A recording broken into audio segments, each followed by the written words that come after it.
আসসালামু আলাইকুম। এই ফোনটির প্রবলেম হচ্ছে যে ফোনটি বন্ধ হচ্ছে এবং চালু হচ্ছে, কোনো রকম ফোনটি অন হচ্ছে না। সব সময় এরকম হচ্ছে যে ফোনটি পাওয়ার বাটন একবার প্রেস করলে সব সময় বন্ধ হবে, চালু হবে, বন্ধ হবে, চালু হবে, কোনোভাবেই ফোনটি অন হবে না। এই বন্ধ হওয়া এবং চালু হওয়া, বন্ধ হওয়া, চালু হওয়া, এই কয়েকটি কারণ রয়েছে। আপনাদের যে কারণ কয়টি আমি আপনাদেরকে বলার চেষ্টা করব। যে প্রথমত স্টেপগুলো আমি আপনাদেরকে বলার চেষ্টা করব। প্রথম স্টেপ হচ্ছে আপনাদের পাওয়ার বাটন, যে আপনার পাওয়ার বাটনটা দেখতে পাচ্ছেন, এই পাওয়ার বাটন শর্ট হতে পারে।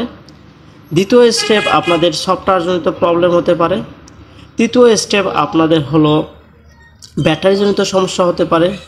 চতুর্থ আপনার যে পাওয়ার আইসি থেকে ক্যাপাসিটার বা রেজিস্ট্যান্স শর্ট হতে পারে, ক্যাপাসিটার শর্ট হয়ে যায়। চতুর্থ স্টেপ আপনার হলো সিপিইউ এবং এমএমসি থেকে আপনার যে লাইন জনিত প্রবলেম বা এখানে ক্যাপাসিটার প্রবলেম হলে সেক্ষেত্রে আপনার অটোমেটিক পাওয়ার হতে পারে। সেক্ষেত্রে আপনাকে আগে বুঝতে হবে এই মোবাইলটি আসলে কোন সমস্যাটি হয়েছে। আপনাকে আগে বুঝতে হবে, বোঝার পর তারপর কাজ করতে হবে। আমি আপনাদেরকে স্টেপ বাই স্টেপ এই কয়েকটি কারণ আমি আপনাদেরকে বোঝানোর চেষ্টা করব। স্টেপ বাই স্টেপ কাজগুলো করব। প্রথম থেকে আপনার পাওয়ার বাটন থেকে শুরু করব এবং লাস্ট স্টেপ ফোনটিকে রান করা পর্যন্ত আমি কাজ করব। শেষ পর্যন্ত আমি যদি এই কাজ ওকে না হয় তাহলে আমি সিপিইউ বা এমএমসিতে আমি কাজ করব। সেক্ষেত্রে আপনারা ভিডিওটি শুরু থেকে শেষ পর্যন্ত দেখবেন। ইনশাআল্লাহ আমি আপনাদেরকে সম্পূর্ণ প্রসেস দেখানোর চেষ্টা করব। প্রথমে আমি যদি মনে করি যে এখন পাওয়ার বাটন শর্ট রয়েছে, সেক্ষেত্রে আমি পাওয়ার বাটনের লাইনগুলো ডাইরেক্টলি খুলে আমি পাওয়ার বাটন যে মাদারবোর্ডে রয়েছে সেই মাদারবোর্ডে আমি ডাইরেক্টলি প্রেস করব। কোনো কানেক্টরে আমি যে পাওয়ার বাটনের যে কানেক্টর রয়েছে মাদারবোর্ড থেকে, সেখানে আমি কোনো কানেক্টরে কোনো স্পর্শ দিব না। আপনারা দেখেন যে এখানে এখানে চারটি পিন আর কানেক্টরে 4টি পিন রয়েছে। এই 4টি পিন যখন এই 4টি পিন সংযুক্ত হয় সেক্ষেত্রে আপনাদের ফোনটি আমি পাওয়ার বাটন প্রেস করলে চালু হয়। সেক্ষেত্রে আমি ওই পাওয়ার বাটনে আমি সংযুক্ত করলাম না, ডাইরেক্টলি প্রেস করলাম। তারপরেও আপনারা দেখতেছেন যে ফোনটি রান হচ্ছে না, ফোনটি বন্ধ হচ্ছে এবং চালু হচ্ছে। এটি একটি কারণ। সেক্ষেত্রে আমি এই প্রথমত আপনাদের পাওয়ার বাটনটি চেঞ্জ করে দেখব যে ইনশাআল্লাহ আমাদের যে সঠিক প্রবলেম রয়েছে সেটি সমস্যার সমাধান হয় কিনা। আগে আমি আপনাদেরকে এই দেখানোর চেষ্টা করব যে মোবাইলটি রান হয় কিনা। যদি মোবাইলটি রান হয়ে যায় সেক্ষেত্রে আপনারা অনেক ক্ষেত্রে বুঝতে পারবেন যে ব্যাটারিতে চার্জ না থাকলে, যে হালকা চার্জ না থাকলে এই অবস্থা হতে পারে। সেক্ষেত্রে আমি চার্জিং লাইনটি লাগিয়ে আপনাদেরকে দেখানোর চেষ্টা করব। চার্জিং লাইনটি লাগিয়ে যদি আমি আপনাদেরকে দেখানোর চেষ্টা করি, দেখেন যে ফোনটি বন্ধ হচ্ছে এবং চালু হচ্ছে, বন্ধ হচ্ছে এবং চালু হচ্ছে। আপনাদেরকে দেখানোর চেষ্টা করতেছি আমি। ইনশাআল্লাহ আমি আপনাদেরকে এই মোবাইলটি চালু করে দেখাতে পারবো যদি উপরওয়ালা আমাকে সেই ব্রেন বুদ্ধি দিয়ে থাকে, আমাকে উপরওয়ালা সহযোগিতা যদি আমি পেয়ে থাকি, অবশ্যই আমি এই ফোনটিকে রান করতে পারবো। আপনাদেরকে দেখানোর চেষ্টা করতেছি। দেখেন ফোনটি আবারও বন্ধ হয়ে চালু হলো। সেক্ষেত্রে আমি এখন এই যে পাওয়ার বাটন 3টি রয়েছে, এই পাওয়ার বাটনটি ঠিক করে আমি এখন যে সফটওয়্যার যে 3টি বাটন একসাথে, যেহেতু এই বাটনটি নষ্ট রয়েছে, পাওয়ার বাটনটি নষ্ট রয়েছে, আগে আমাকে পাওয়ার বাটনটি চেঞ্জ করতে হবে। চেঞ্জ করে তারপর আমি এই কাজ যে 3টি বাটন প্রেস করে যে সফটওয়্যার দেওয়া যায়, সেক্ষেত্রে আমি এই সফটওয়্যারটা দিয়ে দেখব। সফটওয়্যার না, এটি হলো হ্যান্ড রিসেন্ট দেওয়ার পর দেখব যে আমার ফোনটি রান হয় কিনা। অনেক ক্ষেত্রে দেখা যাচ্ছে যে হ্যান্ড রিসেট দেওয়ার পর মোবাইলগুলো চালু হয়। আপনারা যদি পিসি যে কম্পিউটার আছে, কম্পিউটারে দেখবেন মাঝে মধ্যে দেখবেন যে উইন্ডোজ 10-এ দেখবেন যে আপনারা মাঝে মধ্যেই দেখা যাচ্ছে পিসিটি অন হচ্ছে অফ হচ্ছে, অন হচ্ছে অফ হচ্ছে। সেক্ষেত্রে আপনারা উইন্ডোজ করলে পিসিটি আবার রান হয়ে যায়। মোবাইলের ক্ষেত্রে যেহেতু আপনাদের মেমোরি কার্ডে এমএমসি বা মেমোরি স্লোটে ফোন মেমোরিতে অনেক কিছু রেখে থাকেন, সেক্ষেত্রে ভাইরাসজনিত অনেক কিছু থাকতে পারে। সেক্ষেত্রে আপনারা এখানে মিটার দিয়ে মেপে দেখবেন যে এটা আদৌ শর্টিং রয়েছে কিনা। পাওয়ার বাটনটি আমি উঠিয়ে নিলাম, উঠিয়ে দেখব এখন এটি শর্টিং রয়েছে কিনা। আপনারা দেখেন যে আমি মেপে নিচ্ছি গ্রাউন্ড এবং আপনার হলো যে এখানে আমি মেপে নিচ্ছি যে এখানে কোনো শর্টিং রয়েছে কিনা। যদি শর্টিং থাকে সেক্ষেত্রে আমি এই র্যাবনটিকে চেঞ্জ করে দিব। যে পাওয়ার বাটনের র্যাবনটি আছে এটি চেঞ্জ করে দিলে ইনশাল্লাহ কাজ হয়ে যাবে। আপনারা দেখতে পাচ্ছেন যে আমি আপনাদেরকে বোঝানোর চেষ্টা করতেছি এটি কোনো শর্টিং নেই। সেক্ষেত্রে আমি একটি নতুন পাওয়ার বাটন এখানে লাগিয়ে দিব। আমি ফোনটিকে একটু রান করে দেখানোর চেষ্টা করি। আপনারা দেখেন ফোনটি রান হয়ে গেছে। এখন রান হওয়া পর্যন্ত অপেক্ষা করি। যে রান হওয়ার পর আমি এখানে যেহেতু রান হওয়ার পর আপনারা বুঝবেন যে রান হওয়ার পর মোবাইলটি অটোমেটিক অফ হচ্ছে। রান হওয়ার পর যে আমাদের এই সঠিক প্রবলেমটা হতে পারে কিনা আপনারা সেক্ষেত্রে মেপে নেবেন। গ্রাউন্ডে আপনারা ধরবেন লালটি এবং পজিটিভ। সেক্ষেত্রে আপনারা দেখবেন যে এখানে সিগন্যাল দিবে। আমি সিগন্যালটা মুভ করে দিয়েছি, আপনাদেরকে আমি বোঝানোর চেষ্টা করতেছি। এখানে দেখেন এখানে কন্টিনিউ মোডে দিয়ে প্রথমে আপনারা সিগন্যালটি মেপে নেবেন।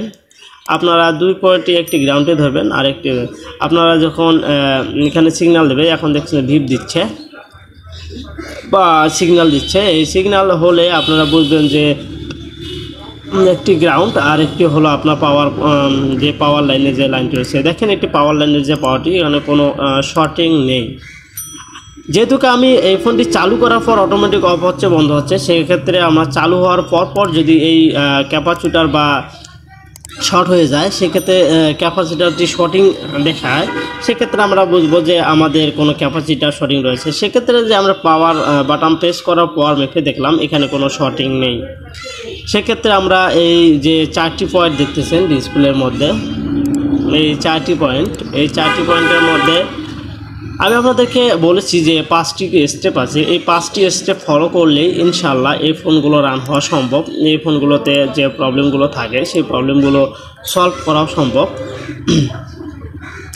সেক্ষেত্রে এখনও দেখেন এই ফোনটি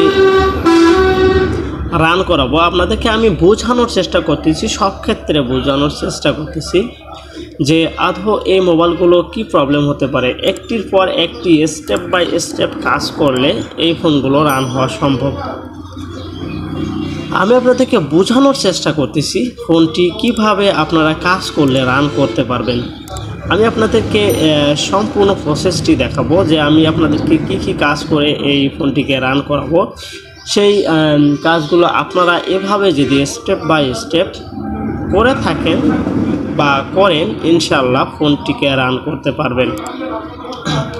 আমি যেভাবে কাজগুলো করতেছি আপনাদেরকে সেভাবে করতে হবে না, আপনারা শুধু সেভাবে বুঝবেন। যদি আপনারা বুঝেন সেক্ষেত্রে আমি এখন যে সফটওয়্যার জনিত আপনাদেরকে প্রথমে বলছি পাওয়ার বাটন, নেক্সট হলো সফটওয়্যারে এই 4টি বাটন যদি একসাথে প্রেস করি, সেক্ষেত্রে আপনি ভলিউম আপ, ভলিউম ডাউন এবং পাওয়ার বাটন 4টি শর্ট হয়ে যাবে। 4টি শর্ট হওয়ার পর আমাকে সফটওয়্যার যে আপনাদের হ্যান্ড রিসেট অপশানে চলে যাবে। এখান থেকে যদি আমার হ্যান্ড রিসেট অপশানে চলে না যায়, সেক্ষেত্রে আমাকে পাওয়ার বাটনটি লাগিয়ে, মাদারবোর্ডটি লাগিয়ে, ব্যাক কভারটি লাগিয়ে তারপর আমাকে হ্যান্ড রিসেট দিতে হবে। আমি আগে দেখব যে আমার যে এই 4টি বাটন আমি একসাথে প্রেস করলাম, এই 4টি বাটন প্রেস করার পর আমার ফোনটি ফ্যাক্টরি রিসেট মোডে যায় কিনা। যদি ফ্যাক্টরি রিসেট মোডে যায় তাহলে তো ভালো। আমি আবারও ব্যাটারিটি খুলে আবারও লাগাচ্ছি, লাগিয়ে দেখব যে আবারও আমি ট্রাই করে দেখব যে আমার ফ্যাক্টরি রিসেট মোডে যায় কিনা। যদি আমাদের ফ্যাক্টরি রিসেট মোডে চলে যায়, সেক্ষেত্রে আমি এখান থেকেই পাওয়ার বাটনটি না লাগিয়ে এখান থেকে আমি এই ফোনটিকে হ্যান্ড ফ্লাশ দিতে পারবো। শুধু এই হ্যান্ড ফ্লাশ দেওয়ার ক্ষেত্রে শুধু টেকনো, আইটেল, স্যামসং নন ব্র্যান্ডের যেগুলো ফোন রয়েছে সেগুলো আপনাদেরকে হ্যান্ড রিসেট দেওয়ার জন্য এখানেই সম্ভব। এই 4টি বাটন প্রেস করার পর আপনারা দেখেন যদি হ্যান্ড রিসেট মোডে চলে যায়, এখানে আপনাদেরকে হ্যান্ড রিসেট মোডে চলে যেতে হবে বা নিয়ে যেতে হবে, যে ক্ষেত্রেই হোক সেক্ষেত্রে আপনাকে সফটওয়্যার জড়িত। আপনাদেরকে আমি বলে রাখি, দেখেন আপনারা এখনই দেখতে পাচ্ছিলেন যে যে রিসেট মোডে চলে গেছিলাম। আমি পাওয়ার বাটনটি লাগিয়ে নিয়েছি, ঠিক আছে। লাগিয়ে নেওয়ার পর আমি স্কিপ করে দিয়েছি ভিডিওটি। লাগিয়ে দিয়ে আমি 3টি বাটন প্রেস করব। 3টি বাটন প্রেস করে আমি প্রেস করে ধরে থাকবো, দেখো যতক্ষণ না পর্যন্ত আমাদের এই যে সফটওয়্যার যে লগোটা আছে এই লগোটা আসে ততক্ষণ পর্যন্ত আমরা চাপ দিয়ে ধরে রাখবো। চাপ দিয়ে ধরে রাখার পর আমরা যখন আসবে এই আমাদের হ্যান্ড রিসেট মোডটি আসবে তখন আমরা বাটনগুলো ছেড়ে দিব। তার আগে আমরা ছেড়ে দিব না।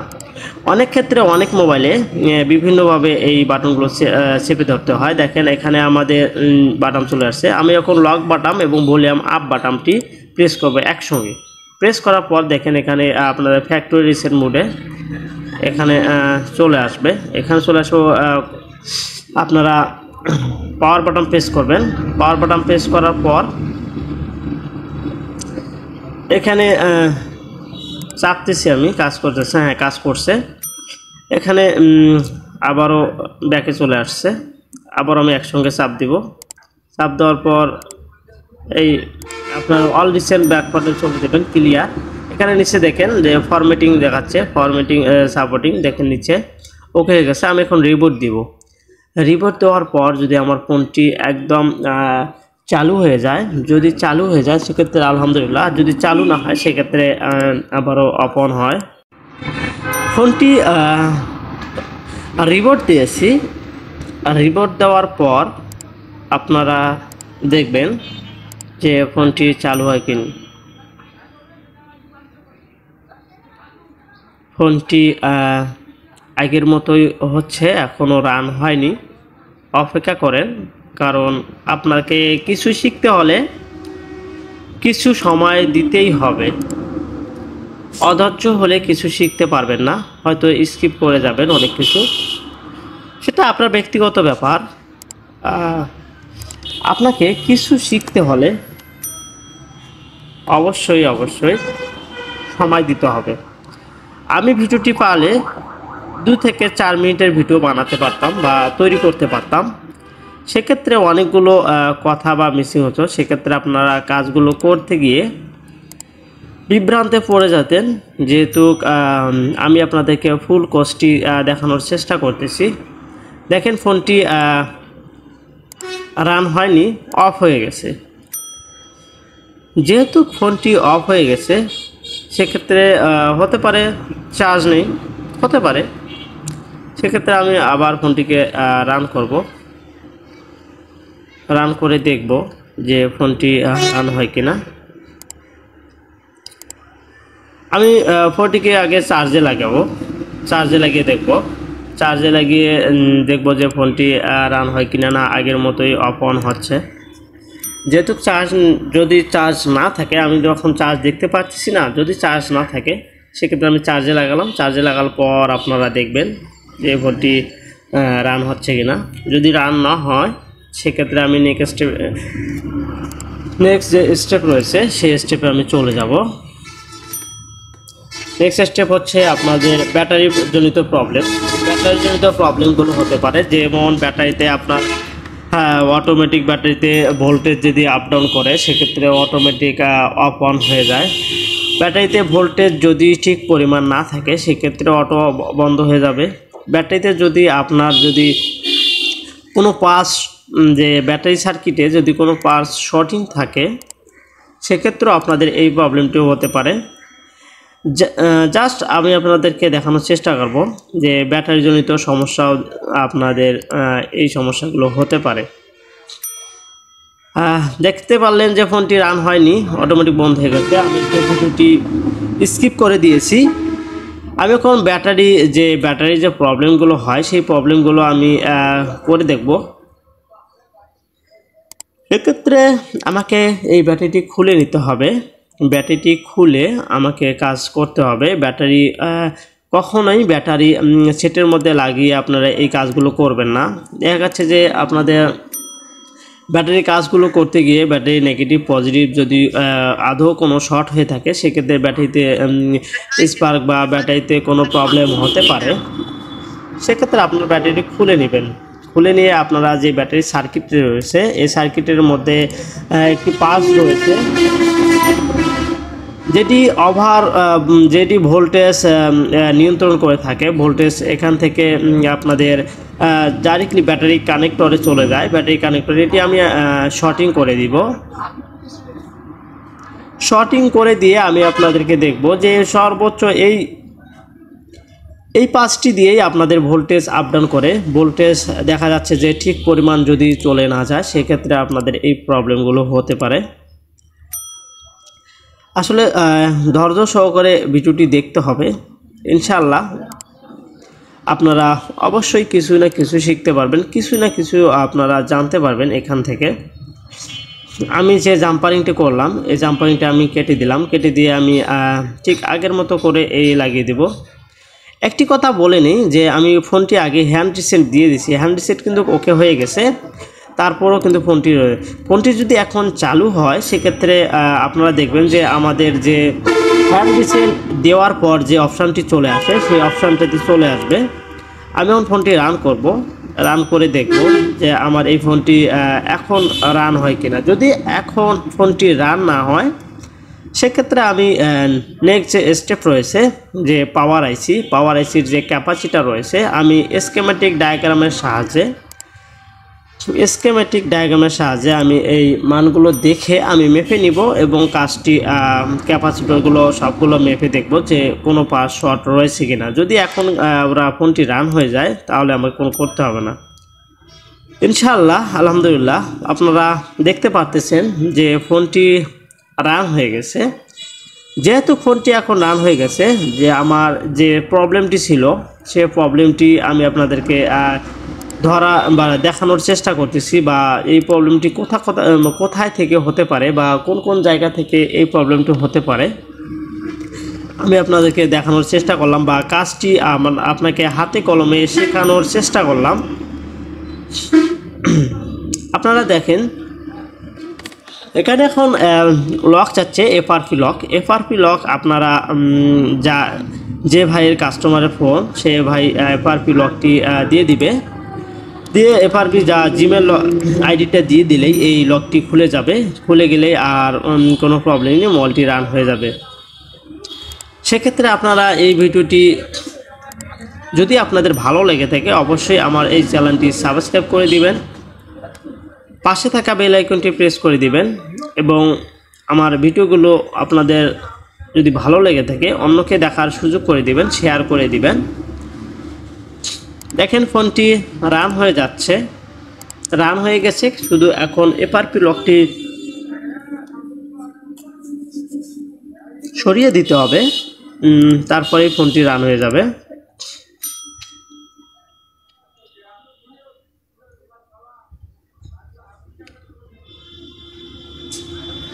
আপনারা দেখেন যে ফোনটিতে আপডেটিং দেখাচ্ছে, আপডেট নেওয়ার পরে ফোনটি রান হয়। আমাদের সমস্যাটি সমাধান, যে আমরা যে সমস্যায় দেখাইছিলাম আপনাদেরকে, মোবাইলটি অটো অফ অন হয়ে যাচ্ছে, সমস্যাটি আমাদের সলভ হয়ে গেছে। যে অটোমেটিক পাওয়ার অফ অন যে সমস্যাটা ছিল, এই সমস্যাটি সমাধান হয়ে গেছে। আপনাদেরকে আমি যে সমস্যাটি সমাধান করে দেখানোর চেয়েছিলাম, সে সমস্যাটি আপনাদেরকে সমস্যার সমাধান করে দেখিয়ে দিলাম ইনশাআল্লাহ, আল্লাহর রহমতে। তারপরেও আপনাদের যদি কোনো সমস্যা হয়ে থাকে, অবশ্যই কমেন্ট করে জানাবেন। ইনশাআল্লাহ আমি আপনাদেরকে চেষ্টা করব সমস্যা সমাধানের।